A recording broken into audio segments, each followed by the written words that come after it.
December 23rd is a historical day in my life because that's the day that changed my life radically. And maybe you have a date like that where your life took a pivotal change. Some of you have an expected change, and I had an unexpected change. And the reason why I chose to broadcast on this day is because I think we are all in an era of unprecedented change. So maybe it's relevant to hear about how to go about that. On December 23rd, 2011, I had a normal day like you probably have today. So busy, trying to make everything happen, buy the last presents, finish the last things up in time for Christmas. And on that day, my beloved 7-year-old son, for the fourth time, was complaining about some pain around his upper body, on the left side, and we didn't really understand what is going on here. It wasn't a regular flu. What was it? And then we took him to the hospital to get him checked.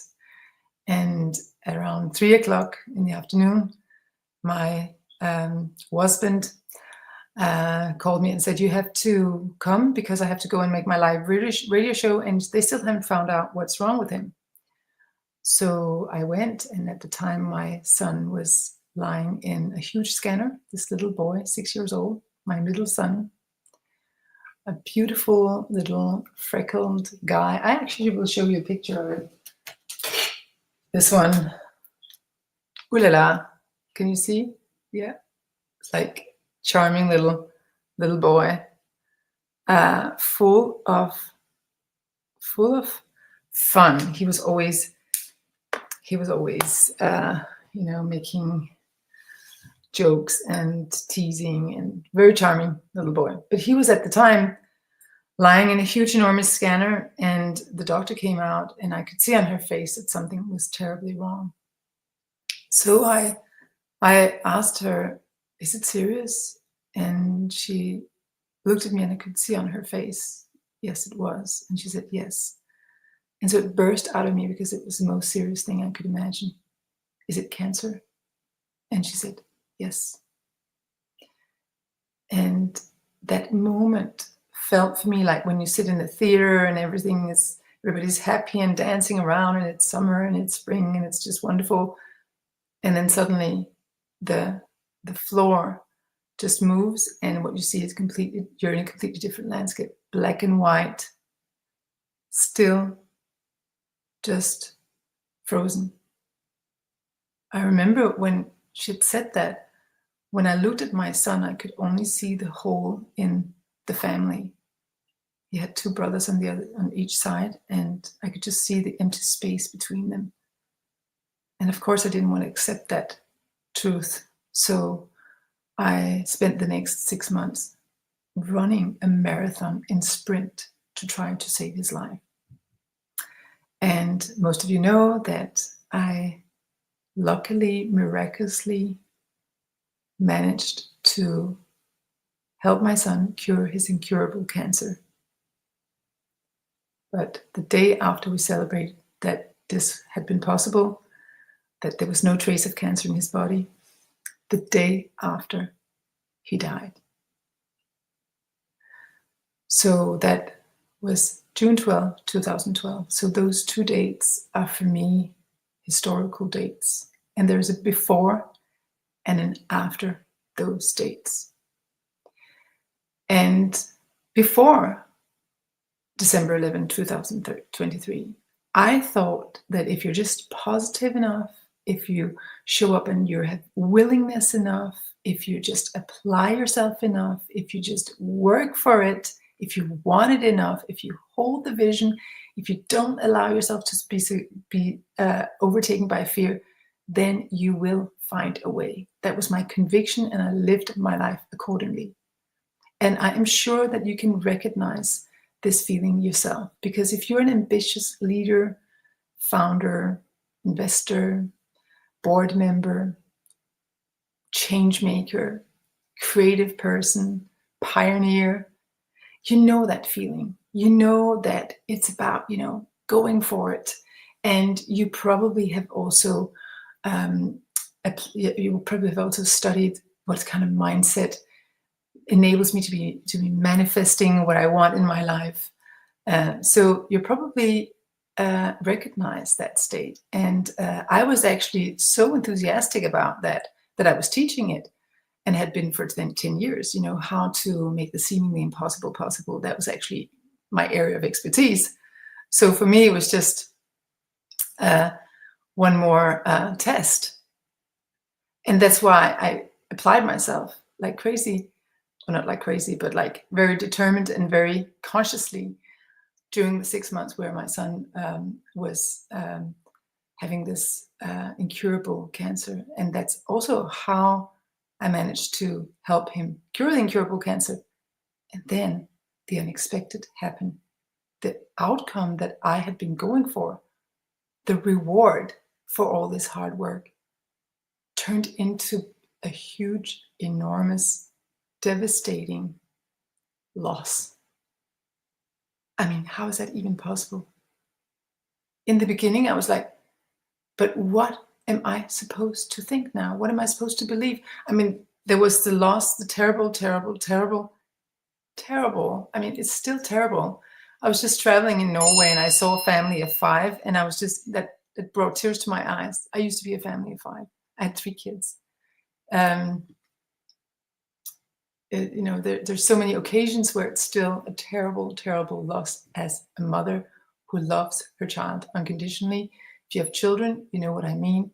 The children are the one place where we just allow ourselves to love fully. In all other places, we're like, can I do that? Can I trust this person? But with our children, we just give them everything, just completely open heart. So when we lose a child, it's like tearing the heart apart. So there was the loss as a mother, but there was also the loss of identity. Who was I if I wasn't the person that could make the seemingly impossible possible? Who was I if I wasn't the teacher of, you could say, inner leadership, feminine leadership, positive leadership, proactivity? Who was I if that didn't work? That was a big question, and it took me a long time to find out. It actually took me 13 years, a whole cycle of 13 years of listening, of learning, of humble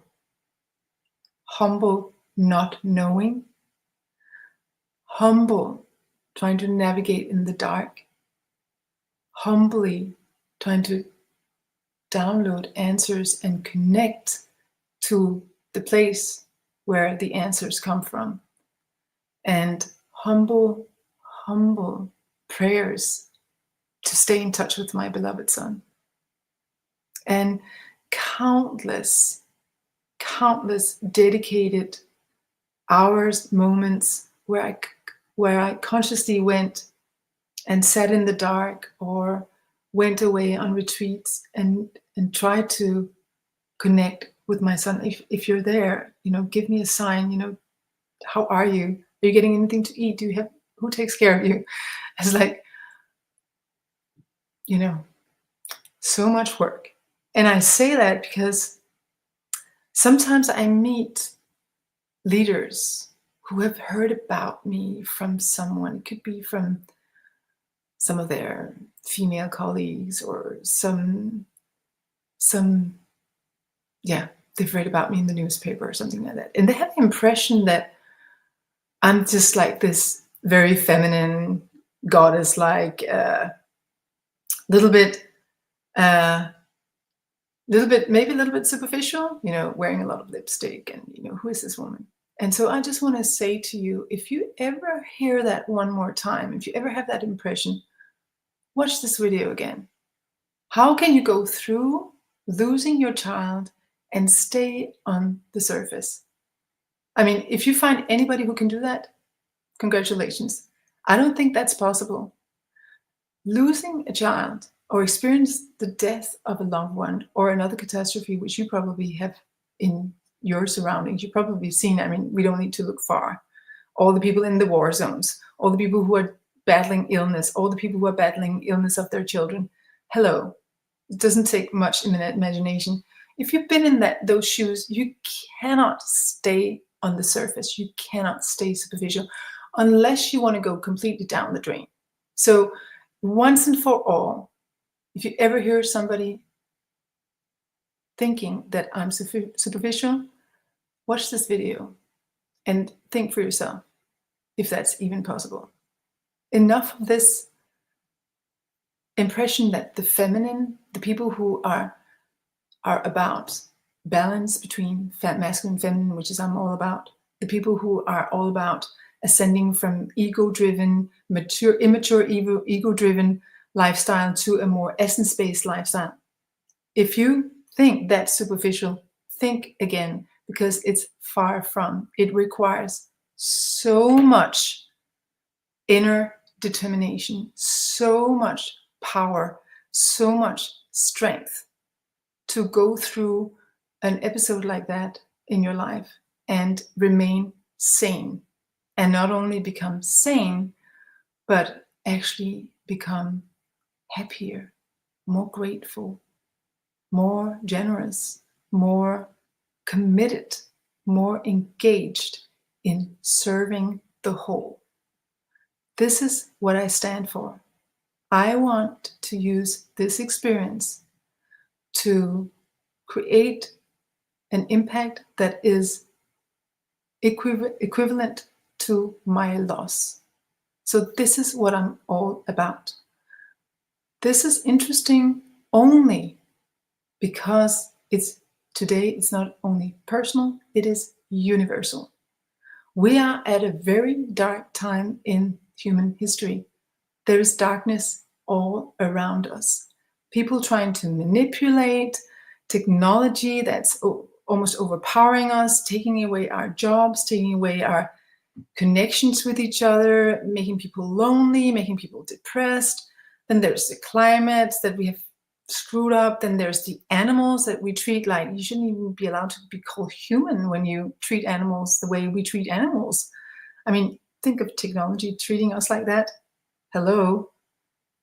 Do we want that? So there's so much darkness around us, and that darkness I feel we have to take responsibility for and say, where is that a mirror of the darkness within me? Is that because that's the best place to start to clean up. But this sharing is only interesting for you today, and it's my private story, my personal story, but it becomes relevant because it's everybody's story now. Everybody is living on an earth that is in crisis. And so it's a very good time to study, how do you elevate from crisis? How do you go up instead of down? That's a very precious curriculum for all of us. And I believe that we are at this time in this history on this earth to solve that puzzle and to find ways and to share them and to help each other. So that's what I'm all about. That's what my work is all about. So if you ever doubt, what is this woman doing in her way, which is not a traditional business school way, it's not a traditional leadership academy. I have a boutique leadership academy, and it's built on all these 13 years of wandering in the desert and in the dark and learning more and more and more, becoming more and more aware and more conscious, all with the commitment that this may serve. And so now I experience that when I have people who come to me who are in crisis, I'm able to pass on through transmission, not just teaching, which is done in normal business schools, but transmission from soul to soul, what I have experienced. And that enables other people to go through their crisis a zillion times faster because I can give them the recipe. And so other people I've heard say, about my book, I wrote a book that came to me, once when my son was gone, which was so terrible in every way. And I didn't know what to do, what to live off. I was knocked out.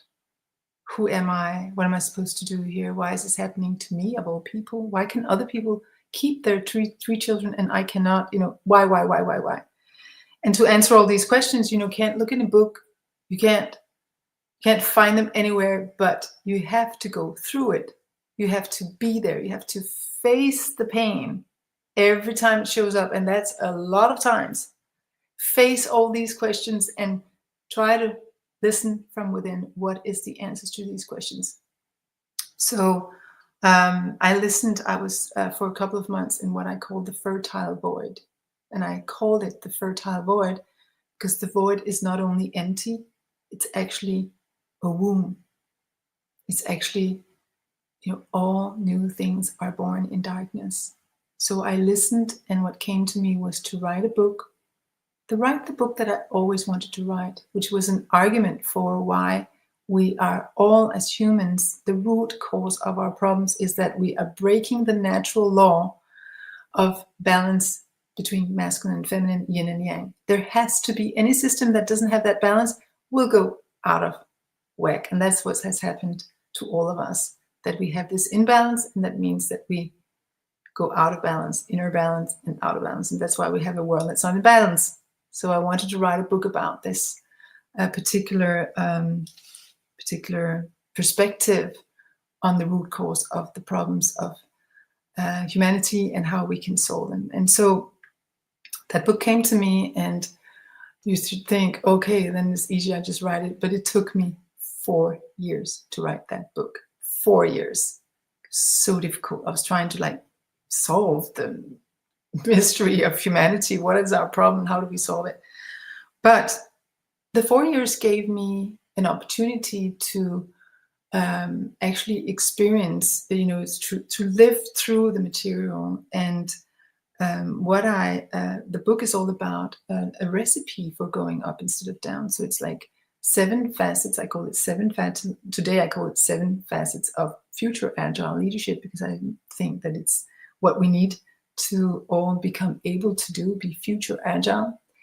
And it's so exciting for me because only now I am about to launch it in English, so you will hear more about that. But this book was published in 2016, and just 2 weeks later, Trump was elected the first time, and people thought that it wasn't realistic, that it was possible to go up instead of down. It was possible to create balance, especially not if you wanted more of the feminine. But my perspective is that Mr. Trump is actually making the future even more feminine, because he's showing us the problems with, he and many other leaders are showing us the what can be missing in a very one-sided leadership. So it's very good for us to see that loud and clearly, so we have the possibility to add what's missing.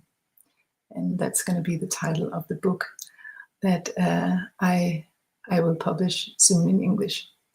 Anyway, after that book was published, I realized I don't have the energy to market it. I'm exhausted. So I remember, doing in the beginning all the things I could to market that book, but I just was exhausted. So I thought to myself, I just wrote a book called The Future is Feminine. I better apply that medicine myself. So since then, I've been all about integrating these 7 facets, really, really using them, really, really chewing on them, really, really integrating, living, embodying them. Because I think that the new leadership is not only about saying the right things. A lot of people can say the right things. AI can say a lot of the right things. You feed it text from all over the world. You feed it your own book and it can say all the right things. But there's a very big difference between hearing the right things and living them. So for me, the job is to embody them. So that's what I've been preoccupied with the past, that's 9 years, and creating a lot of leadership labs to test this recipe for going up instead of down in times of crisis. Does that only work for me, or can it also work for other people? So I've tested it on entrepreneurs, on solopreneurs, on women, on men, on everything in between, on teams, on companies, all kinds of different experiments I've made. And so now I know this recipe works. It's a solid recipe and it works every time. So that's just to say that the people who say that my material is like homemade and it's not real because it doesn't come out of a university or a PhD or something like that, you know what? It comes out of the University of Life. It is tested. It's about universal principles that we can use, all of us, in spite of, it doesn't matter which religion, which culture, which age, which generation. It is useful for all of us because it's about universal, timeless principles such as authenticity, integrity, proactivity, synchronicity, totality, complementarity, polarity. So these are principles that we all have access to. And I believe it's time that sorry, that's my phone. I believe it's time that we invest in becoming the best humans we can be. Because we're at a time where not only is there darkness around us, but there's also a threat to humankind. I mean, we are a threat to the climate ourselves and to biodiversity and all kinds of other things. But we are also threatened ourselves by AI, which is evolving at exponential speed. So how are you going to stay, if AI doubles its capacity every 3.3 months and you don't, what's going to happen with you and your job and your capacity in 2 years, in 5 years, in 10 years? How are you going to be relevant? How are you even going to be interesting? How are you going to make a living? Okay, you can get a citizen wage, but is that satisfying for you to just be overpowered by technology that can do everything better than you? That's not interesting for most of us. So now is the time to invest in consciousness, to invest in heart intelligence, to invest in all the intelligence that AI can never, ever replicate.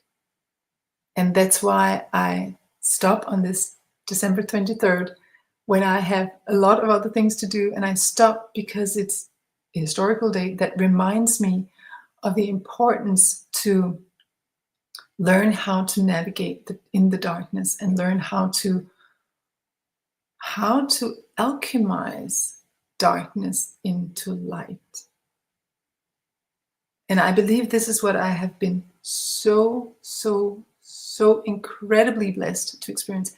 This is where my son in heaven has been the most extraordinary teacher and the most loving, kind, adorable teacher. I mean, I have so much to thank this little guy for. I miss him every day in the physical world, but I am blessed beyond belief with what he has taught me, which enables me now to share the light with everybody who wants it. And I would love to do that for more people. I am done with trying to convince everybody, because if you can't see the need for transformation or the need for upgrading or the need for changing something, then this is not the right time for you. But if you can see, all this darkness, could that be a sign that our old ways are not sufficient? It's not that everything we've done so far is bad, but there's something missing. It's insufficient. It does not give us the kind of future we would like to have. It creates so many new problems. So there must be something else we can do, both in our personal lives and in our families, our relationships, our families, in our workplaces, in our societies. There must be another way. And I'm all about helping you and your company find that other way. And you know what? It sounds like it's so hard work, and it is. It is hard work for the pioneers, I have to tell you. But then again, it's not that hard because all of us have had guides, angels on earth, people who've gone before us who can teach us. We actually, as humanity, have many, many wise masters who've gone before us, the Buddhas, the Jesuses.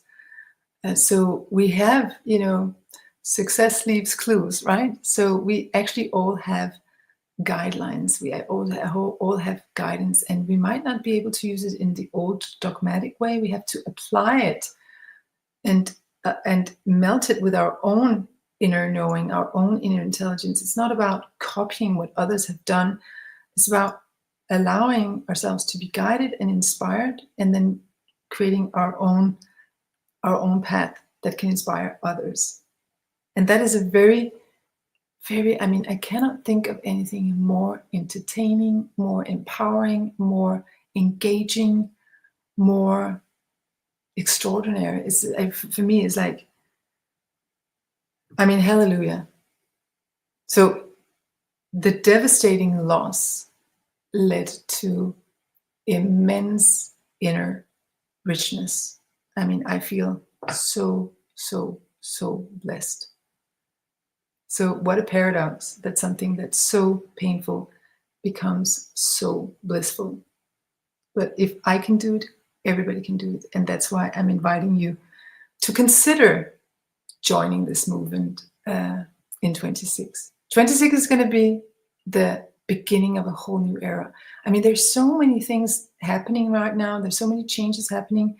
We're in it, and maybe none of us have any idea what the future will bring. But that's why it's good to be equipped with the best human abilities you have, equipped with the most power, the most light, the most fearlessness, the most committed community, the most open heart. The open heart is very, very strong. And the most determination to turn this into an upgrade for everybody. So I think it's time to join forces and to practice this together. And that's why I invite you to check out my programs for 26, but that's not why I created this live. I just wanted to honor this day and what I learned. And I also wanted to once and for all dismiss the idea that it's even possible to stay on the surface or stay in just creating some kind of all sizzle no steak. That's not even possible. Congratulations if it's possible for you. Definitely it wasn't possible for me, and I'm grateful for that. So if you wanted to get a taste of these 7 facets, I'm hosting 2 New Year's retreats. Actually, I'm hosting a live one as well in Copenhagen. But the two online retreats are, you can just go on my social media and find a link somewhere. I'm posting about it all the time because I'm trying to inspire you to really, really listen for what wants to happen in 26 and create the best year ever, not only for yourself, but for your loved ones and for humanity. For now, I want to really, really thank you for your attention, all the beautiful comments. Thank you so much. And there's a lot of bizarre comments, but okay. Thank you so much for listening, and wishing you a very, very blessed Christmas and a completely miraculous new year. Thank you so much, and all the best to you.